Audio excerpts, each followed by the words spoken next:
My topic for today is early American military history. Many people think that early colonial warfare was simply a fight between Europeans and natives.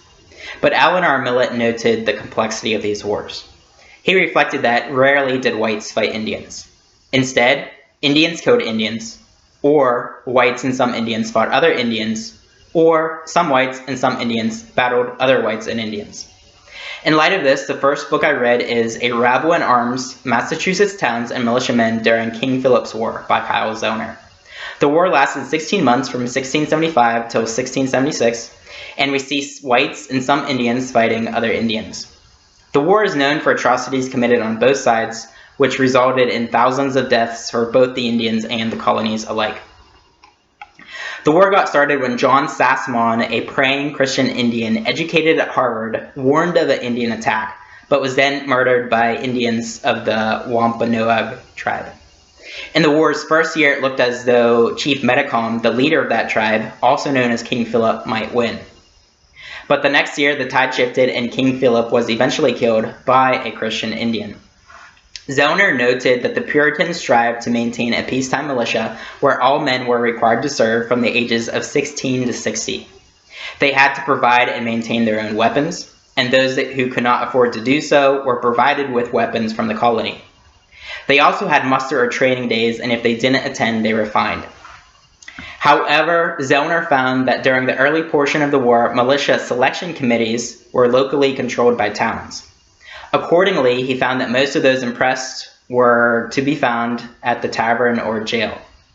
Most soldiers were young and unmarried, since fatherhood was the essential component toward maintaining family stability. And farmers were mostly excluded since there was no reason to win the war if you came home and you starved to death. They found out that the bad citizens, though, often made bad soldiers. Toward the end of the war, the Puritans relied less on mass impressment and more on volunteer soldiers with capable leaders, such as Benjamin Church and his company, which included friendly Indians. For example, Essex County impressed 292 men in 1675 and only 40 in 1676. The second book I read is Betrayals, Fort William Henry and the Massacre by Ian Steele, who wrote the book in part to a reaction to the movie The Last of the Mohicans, based upon James Fenimore Cooper's novel. By the 18th century, wars for colonial survival turned into wars for empire, and we see some whites and some Indians battled other whites and Indians. The fight for Fort William Henry in particular occurred in 1757 during the French and Indian War. The French leader Marquis de Montcalm, with a force of around 8,000 men, including 1,600 Native Americans, spread out from over the Great Lake region, besieged the fort at the bottom of Lake George in upstate New York. Defending it was 2,500 men commanded by Lieutenant Colonel George Monroe, which included 150 Mohawk and Mohican Indians.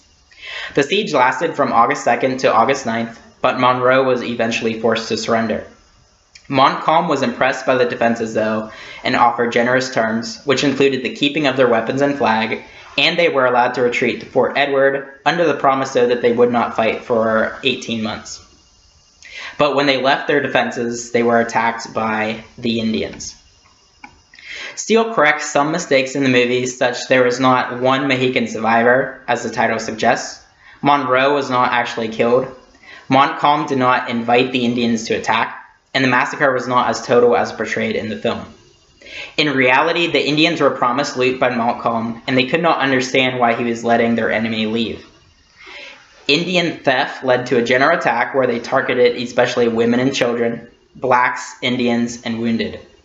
They either sought to collect a scalp as evidence that they were there at the fighting, capture goods such as fancy uniforms, or capture prisoners for the slave trade.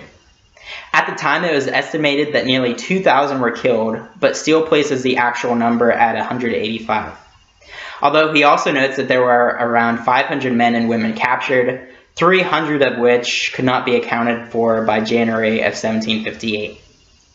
Thus, although the massacre was not as great as often reported, there certainly was a small-scale massacre by Indians allied with the French, which should not be downplayed, as such abuses such as murder, stealing, torture, and even cannibalism occurred. If you have any questions, since there's a lot more to say than within 5 minutes, let me know.